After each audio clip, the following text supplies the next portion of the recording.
And shall we just move straight on? Oh, someone was asking, in fact, I think it was Mrs. Ra, was asking, what do you call someone that doesn't believe in the magic sandwich? An asshole. Yeah, I mean, every time that we've come across someone who hasn't believed in the magic sandwich, they've been assholes. Shun the non-believer. Shun. Burn the non-believer. Burn the non-believer. Marinate them. Coffin pounds in your food. Coffin pounds in your food. Coffin pounds in your... Marinate them in the DPR, whatever. you need a switchboard. You need somebody to talk to these people before you get them on the phone. Wouldn't it be great, you know? And then I just need to lose a bit more hair and I could be Matt Dillahunty. I can't, Aaron, I can't talk to them beforehand, as you well know. I've got to take them on face value. If you're going to control, at least be funny, for God's sake. Yeah, absolutely. I mean, look, the whole idea of trolling is to actually get people involved. I mean, the guy who came up with the "I want to kill, rape, and murder." I don't think he was trolling. Yeah, the only thing that stops me is Jesus. At least that guy had a semblance of humor to it. I mean, I don't think it was. No, I don't think that was a troll. I believe that wholeheartedly. Have we got Jungle with us? Let's wait. Yes. Can you hear me? Oh yes, unfortunately we can, and I'm very concerned about what you're going to say. Hit us. Don't worry, I'm not a troll. So, sound check, okay? Absolutely fine. Let's do carry on. All right, thank you. Well, first I gotta say I'm an atheist. I'm a sci-fi Star Trek fan, and I make YouTube videos. Some may know that or not. And I have. Are you going to try and give out a shout out for your channel as well? I think we can let you do it. Someone else has. What's your YouTube channel? Jungle Hyena. Just look it up. So just. All right, there you go. There's your shout out. But that wasn't my intention, because I got a more serious question, and actually reverting back to the beginning of the show about eugenics. The ultimate goals, likes, and wants for humanity, I think, throughout human history, for religion and science, has been eternal life. So you got all those fairy tale books about the fountain of youth, eternal life after death. Just look at religion. Actually, the only thing they want to do is save on we live forever. But nowadays we got cryogenics, freezing in the body of the brain, in the hope that one day you can come back and stay alive. But my question was, that popped into my mind, and what decided me to make a call. What if eugenics leads to the discovering of how we age and the ability that we can switch it off? So basically meaning eugenics leading to the eternal life on Earth. And I think I am all in favor of genetic engineering, all that stuff, but I think this may be a problem. Diddling with genetics won't actually help you at all. Genetics isn't the problem. Aging isn't the problem. Well, it is in some ways. The problem is that what makes people is their brains, right? What you really need is a mechanism to preserve the information within the brain. Right? The problem is what goes on in here tends to be irreversible. Right? That's your real problem. It's not really the genetics or the aging. That you can still get hit by a bus eventually. But I'm thinking. Can you still hear me? Right now, I don't see my blue mark around the. Yeah, I can hear you.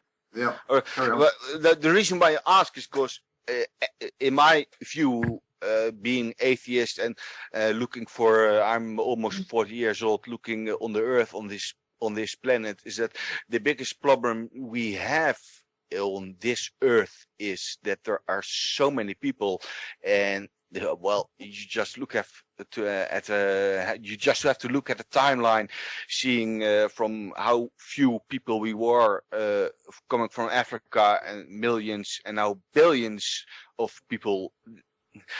We just have too many people on this Earth. So I'm not against genetic engineering as such, but if at one time we find the key to eternal life, to say, we may have a big problem on this Earth. Yeah, because people need to die. I thought we had found the secret to eternal life, and that's just to believe in God. Well, I'm an atheist, so I don't agree. Yeah, well, I understand your point about there being too many people on the planet, and that is another serious concern, especially when the religions want to procreate as many new souls to bring unto the Lord as possible. You know, the biblical way is a big gas-guzzling SUV with a wet bar, and as many children as possible. So when we are taking more out of the oceans than the oceans can put back, and we're stripping out the rainforest so that we can lay out cattle farms for McDonald's, we're not looking to the future at all. And when we look at the fact that the entirety of human history, we had, until relatively recently, less than 1 billion people in the entire world, and then barely over 100 years ago, we had 2 billion people for the first time, and 3 billion people. I think it was by the 1960s as when we broke 3 billion people. And now we're almost at, now we're almost at 7. And the scale is turning straight up. Yeah. 25 years from now, where will we be? We are already supporting ourselves through advances of technology that if we didn't have them, we wouldn't be able to sustain the people that we do. We have widespread starvation everywhere.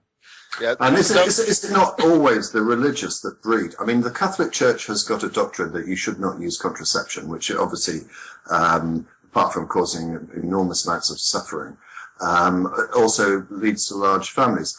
Is it the Duggans in America? There's a program about them. They've got 18 children, very, very serious religious believers. Why is it? I mean, okay, there's something in the Bible about go forth and multiply, but it's always the religious fuckers that go around creating overpopulation. And I think it is a very serious issue.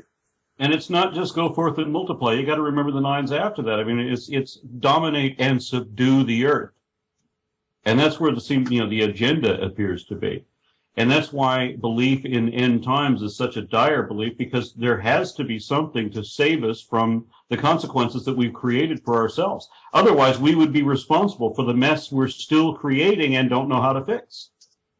Well, I am an atheist. I'm not per se a humanist. I am also a sergeant in the army, but so I look at some things with a different perspective, and what I see is stuff from the internet. I'm basically like Nephilim free. I take a lot of my knowledge from the internet.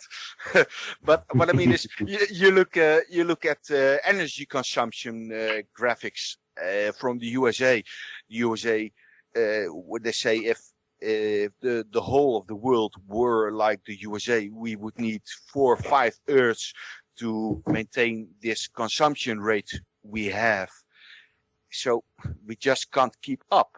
So if such an invention as eugenics, the discovering of eternal life, would become true, well, I think the first thing which would happen, that the rich people on this planet would benefit from it, and you will get, you will get oddities and this imbalance, something like that, and just doesn't seem right to me. But there's nothing wrong with genetics in my mind. Of course, if you find your child is sick and you can repair it with genetics, that would be great. But there are so many people on this planet, too many actually already to support it. So.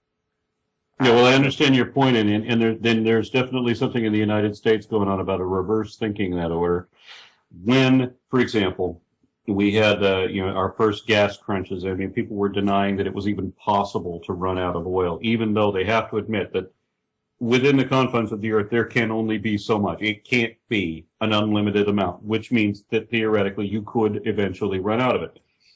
When we start getting to the point where oil prices are going to rise and where supplies are going to be depleted and where this becomes obvious even to the densest individual observing, they impound all the electric cars, and they came back. They brought back the Camaro Z28, and they brought back the Dodge Charger and Challenger and Chevelle. They've just re-released all these muscle cars, the Ford GT40, beautiful thing, but we're talking about 500 horsepower engines when gas is $4 a gallon. What the hell are these people thinking?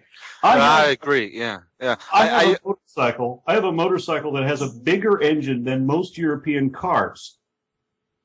And Yeah, I agree, because if I could drive an electric car, I would buy it immediately. But I only make 30K a year in euros, not dollars. In euros, I think the euro is stronger than the dollar today. It doesn't matter.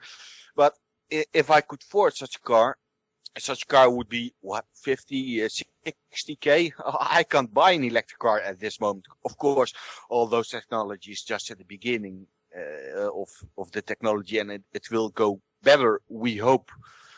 But and I had to wonder. But Jungle, what you have to remember is that none of this is of any consequence, because on the 21st of May the world's going to come to an end anyway. So there's nothing to worry about. And that's. I think I made a video about that somewhere on one channel. So yeah, well, I'm just giving a plug for the next show, which is going to be celebrating the end of the world, because our next show will be broadcast 1 week before the world's going to end. So, that'll be the last show we ever do. But there we are. Jungle, was there anything else? Because I've got a couple of people. No, that was my point. So thank you for allowing me. I tried a few weeks ago, but my sound was horrible under a different name. It was. So thank you. On the show. And let me say one more thing. I'm a big fan of Aaron Ra, and if you ever get the chance to get autographs from ZZ Top. You're done. You're done. I'm sorry. I'm sick of people coming on here and saying, one last thing, I'm a real fan of Aaron Ra. The rest of you aren't too shabby either. No, you're not doing it anymore. As soon as you try and do that, you're done. And I can also kick you as well, Aaron. Just be careful.